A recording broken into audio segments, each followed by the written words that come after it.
Hello. Um, so a major focus of this YouTube channel will obviously be book reviews. I'm still working on Friends for None. The review of that, the 8-part series, that should be possibly 9 if I want to go into the foreword, but that's by Happy Baba, the Homie Baba, sorry. Depending on how things go. But this video will be addressing a more general topic regarding the idea of human nature. So, without wanting to go into too much detail about, okay, is there human nature, yes or no, because I frankly find it quite besides the point, 'cause I don't really see how it's very consequential for anything that affects anything outside of a theoretical situation, except in how that influences people to act in certain ways. The idea that there is a human nature is not a human nature, the way that that idea in itself influences people. Beyond that, I don't really think it has many implications for what kind of society we could have, whether it's a good thing or a bad thing to operate on. Um, and so I find the idea of human nature to be an interesting one because it's a popular sticking point by detractors of socialism, Marxism, communism, and so on. Because they frequently seem to go along the lines of, okay, socialism is not compatible with human nature because we are inherently greedy. And because capitalism relies on that tendency within human beings to be greedy, it is therefore more compatible with human nature. Without, again, wanting to go into too much of a discussion about, okay, how can we actually operationalize this idea of human nature? How can we separate individual characteristics, account for variation within those characteristics, and then sort of almost collectivize them into this one shared idea of a common nature within people? The difficulties with doing that aside, the idea that socialism is not compatible with human nature, if we assume there is a human nature, which for the purposes of this video we will, the idea that socialism is not compatible with human nature because of this tendency within people to be greedy is a really quite odd one.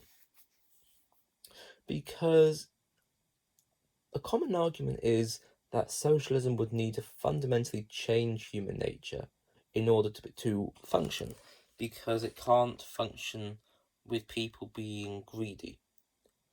Now, one point to go to is, why in capitalist society are people greedy? No, there's obviously many answers for that, of which could just simply be people want money, people want to have wealth for its own sake, right?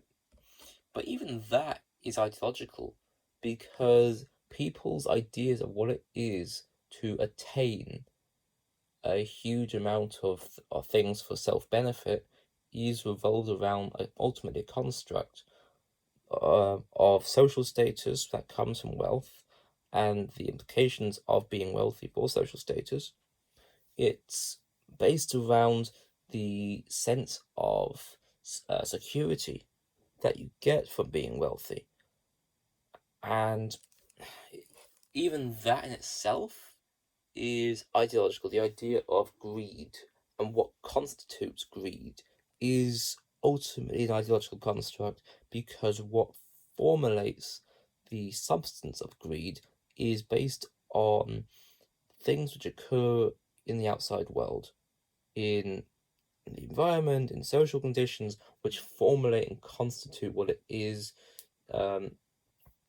to have goals which are compatible with the idea of greed. So, for example, achieving good status, good job that leads to wealth, right? So there's that. But there's also, going back to the point, the fact that if we assume that socialism would need to fundamentally change human nature in order to function, there doesn't seem to be anything unique about that in terms of how a society would operate. Let's take a few examples. Murder, arson, robbery, assault, and so on. Drug taking, even, which is actually fair, a more contestable one. But let's go for safe ones. Murder, robbery, arson. Right? Three pretty good examples. Assault as well. Four. Is there really any difference if we assume that greed is just a fundamental part of human nature? Is there any difference between greed as being a fundamental part of human nature and a tendency to murder, to steal, to attack, to burn, to pillage? And to me, it doesn't seem to be. If we are categorizing greed as being inherent based on a tendency to do things that comes from biological factors, well, then we can just say the same things about murder, robbery, assault, and arson.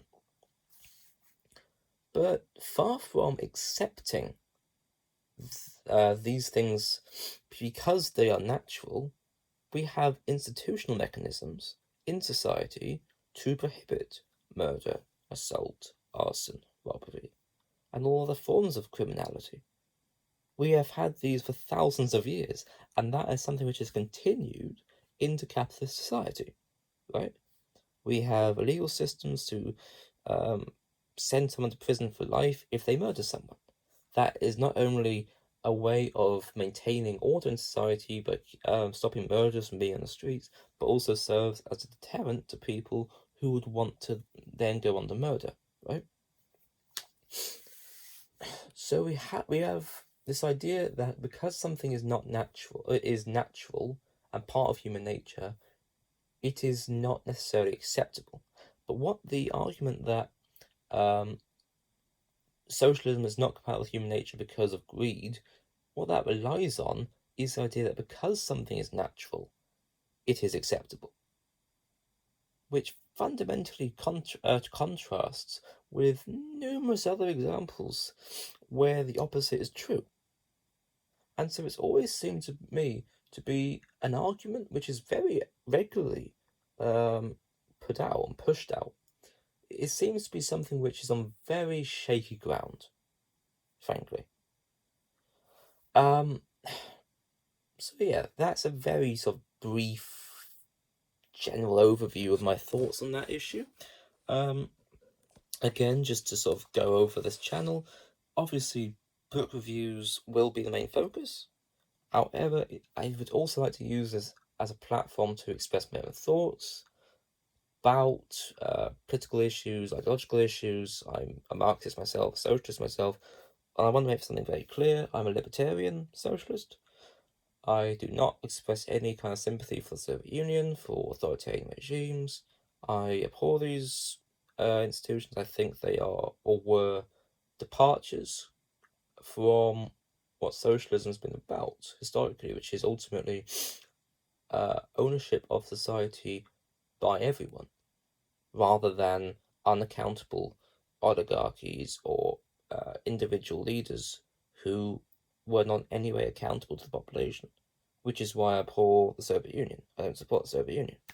So, full disclosure, I am a Marxist, and this YouTube channel will be orientated within that framework. This is, to put it bluntly, a left wing, far left, if you like, channel. So bear that in mind, but also bear in mind that does not mean I support the Soviet Union, because I don't, or anything that is authoritarian in nature.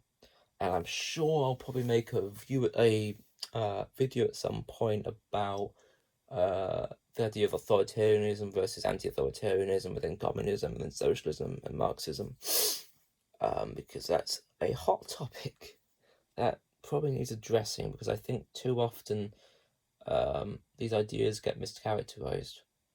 And I actually have quite a lot of thoughts on this issue, so I will be making a video about that at some point. But yeah, this is just a general video about a certain argument that's pushed out by supporters of capitalism against socialism as a way of detracting from it on grounds which I find very, very shaky.